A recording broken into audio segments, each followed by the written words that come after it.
seeing the ladies. And this likewise is advised in the last 10 nights. What are you supposed to do in i'tikaf? Isolate yourself. Do not talk about anything worldly. It's got to be restricted, absolutely worship. Nothing else. Do not talk about merchandise, about trade. Do not go do your shopping and so forth. No. You are allowed to leave the mosque or the place we're doing i'tikaf for a reason. The reason may be going to the toilet or performing wudu. You may need to go to the doctor if it's urgent. You may need to fulfill a duty for the wife that she cannot fulfill. Anything that is a dire need, a necessity that allows you to leave the area where i'tikaf is being performed by you. Now, it's all night and all day for the last 10 nights. You can do it for the last 5 nights. I'tikaf is not restricted to a certain day, but the sunnah is 10 nights. You can do it for 30 nights. You can do it for 5 nights. You can do it for 1 night if you want. You can do it for the days without the nights. It all goes to your intention, for indeed or actions are but by intention. No, you are not allowed to do it at home. I'tikaf must be in a place where a place of worship. The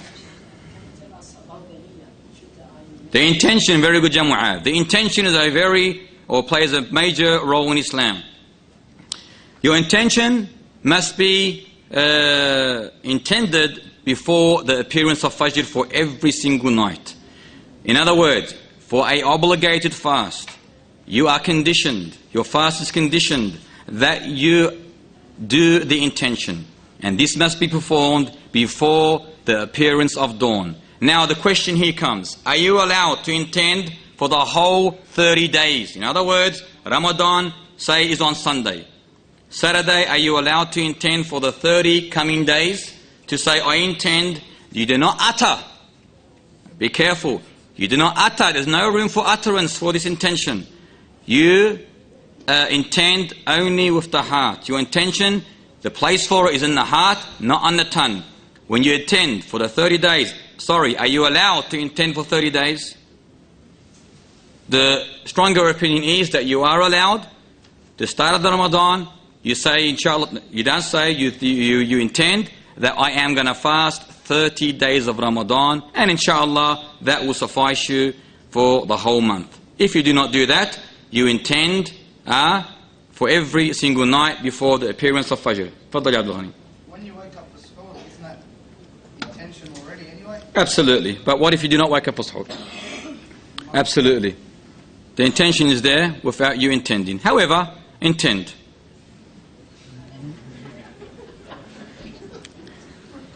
Any more questions? Fadal ya Habibi. Is it haram to break your fast before time? Is it haram to break your fast before time? I think so. Why should you break your fast before time? You haven't fasted. By accident. By accident is not an issue, as it happened to Asma bint Abi Bakr. She saw the clouds darken the sky, and she thought that the time of sunset has appeared. And she broke her fast. Suddenly, the clouds vanished, and she saw the rays of the sun. She said, light. She saw light. She said, Subhanallah. What have I done? So, she told Muhammad sallallahu alaihi wasallam of her action. He did not obligate upon her due to her mistake. It's a mistake, huh? Due to her mistake that she had to make up another day. She does not. It's like the situation of forgetfulness. Thus, there's no harm, inshallah, on that person.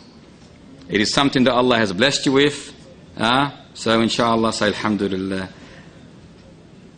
You know, how when we go to bed in the night time during Ramadan, we always have an intention, morning we have to wake up for shuhur. And then we found out at 7 o'clock when we open our eyes. Astaghfirullah, Fajr is gone too. Not only suhoor, Fajr as well. Now, I was reading somewhere it says, if you wanted to fast, have something quickly and fast, even though you woke up at 7 o'clock. Absolutely not. If the appearance of Fajr has appeared and you've woken up only after the appearance, you are not allowed to touch anything after that. You are not allowed to touch a single drop of water nor a single morsel of food. نعم. تفضل يا أستاذ ماهر. Sheikh, I'm just a little bit confused. You know, you're saying that the charity, the zakat, can't be in the form of money. It must be in the form of food or sustenance. In Australia, is there anyone that's really poor? So that's why probably people send it overseas. Very good, Mahir. He's referring to Zakat al-Fitr again, which is supposed to be given before Eid, and anything after Eid. It's not called Zakat al-Fitr anymore. It's called what? Sadaqah, charity, and you lose the blessing of Zakat al-Fitr. How is it to be given? It must be given with food. Now, the people that you give it to, if you cannot find anyone in Australia, and I must agree it's probably hard, but however, there are people. If you cannot find anyone, you do not know of anyone, you are allowed to give it to organizations, as long as you tell them, you make sure that organization is authentic, is genuine, that you tell them that I want this given in exchange to food. What if there's someone overseas that you trust? Very good. You are allowed. We do that, Ya Mahir. We do that. We do that. When we give our Zakat al-Fitr, I send it to my relatives, who are likewise over there, my Sheikh. Now when we give it to them, we say, Zakat al-Fitr. I do not have to explain to him what to do. He understands the scenario. So, he exchanges it for food before Eid. Before Eid. Now, you got to make sure it's a genuine source. A genuine source. Don't give it to every habba or dabba you don't know about. And you say, khalas, I've done my problem, or I've done this. No, it's not acceptable. Make sure that it's exchanged to food. Brother Adam, go to the ladies section. It's an obligation, a command from your sister. Now, The recipient of zakat, do they have to be Muslim?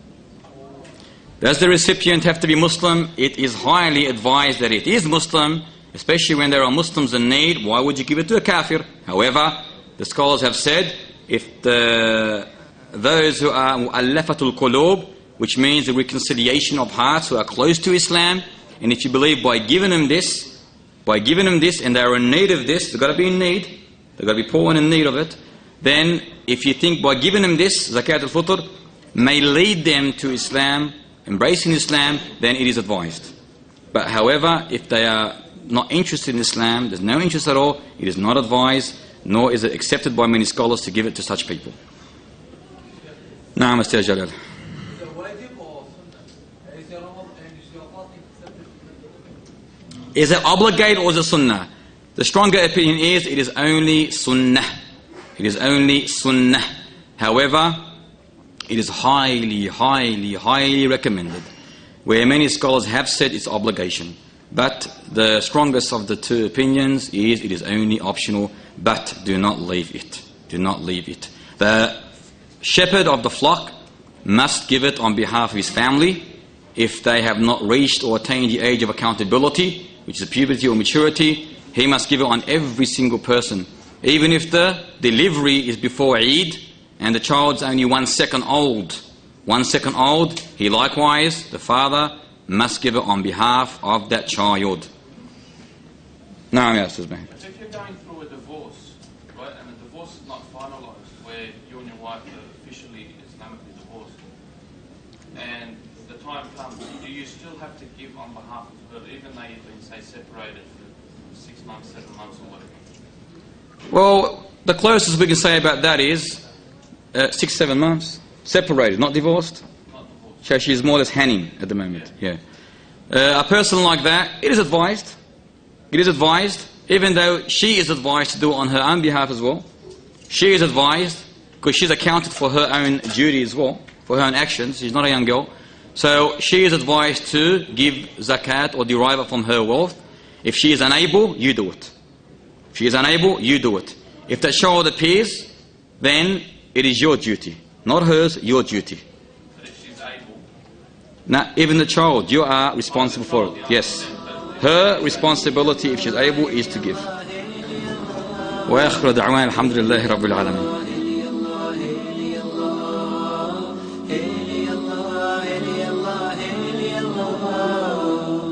رمضان قد أهل بالصيام وأطل مسعدا أهلا وخلا ليته في كل حين. رمضان قد أهل بالصيام وأطل مسعدا أهلا وخلا ليته في كل حين. رمضان قد أهل بالصيام وأطل مسعدا أهلا وخلا ليته في كل حين.